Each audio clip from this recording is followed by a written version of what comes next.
ये कोई करली झील नहीं है जी नाज़रीन, ये कोई करली झील नहीं है, ये है सिंध हुकूमत की मेहनत से बनाई हुई दाऊदाबाद झील, जो कि न्यू कराची में वाक़ है। ये वैसे तो आम ग्राउंड है।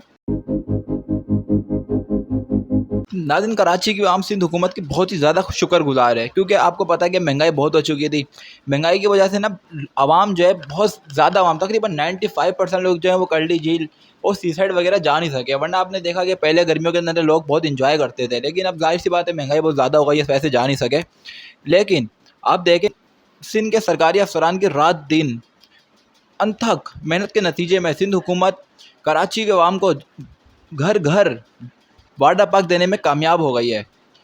तो हम इसमें सिंध हुकूमत के बहुत ही ज़्यादा शुक्रगुज़ार हैं कि अब देखें आप, अगर आप इस वीडियो को देखेंगे तो देखें कितने लोग हैं जो कोस्टर, हाई रूफ, रिक्शा वगैरह में आए हुए हैं इस पिकनिक पॉइंट पे, और बाकायदा आपने देखेंगे यहाँ पर झूले वगैरह भी लगे हुए हैं।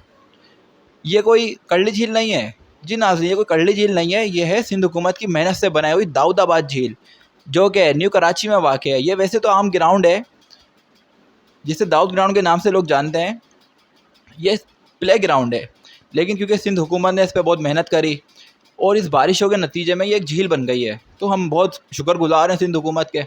इसके अलावा अगर मैं आपको एक और चीज़ दिखाऊँ कि इस वीडियो के अंदर आप इसमें देखेंगे कि गटर का ये जो झील बनी हुई है, दाऊदाबाद झील जिसका मैंने नाम रखा है, इसमें गटर की लाइनें भी जा रही हैं, मतलब सीवरेज का पानी जा रहा है इसमें। ये क्यों जा रहा है? क्योंकि जैसे अब आपने देखा कि अभी कोरोना जैसी बहुत ही बड़ी बीमारी थी जो पाकिस्तानियों कुछ नहीं बिगाड़ सकी, तो उसकी वजह यही है कि अगर ऐसे पानी के अंदर हम नहाएंगे, बच्चे नहाएंगे, ऐसे पानी इस्तेमाल भी करेंगे, उससे क्या होगा कि हम बहुत मजबूत हो जाएंगे। आपने देखा कि अभी कोरोना जैसी बहुत ही बड़ी बीमारी थी जो पाकिस्तानियों कुछ नहीं बिगाड़ सकी, तो उसकी वजह यही है कि अगर ऐसे पानी के अंदर हम नहाएंगे, बच्चे नहाएंगे, ऐसे पानी इस्तेमाल भी करेंगे, उससे क्या होगा कि हम बहुत मजबूत हो जाएंगे और कोरोना जैसे बड़े वायरस भी हमारा कुछ बिगाड़ नहीं सकेंगे। तो दोबारा भाई मैं सिंध हुकूमत का बहुत ही ज़्यादा शुक्रगुज़ार हूँ, जिन्होंने पूरे कराची को वाटर पार्क बना दिया और जगह जगह झील बना दी है, जगह जगह झील बन चुकी हैं। तो एक बार फिर से बहुत शुक्रिया सिंध हुकूमत।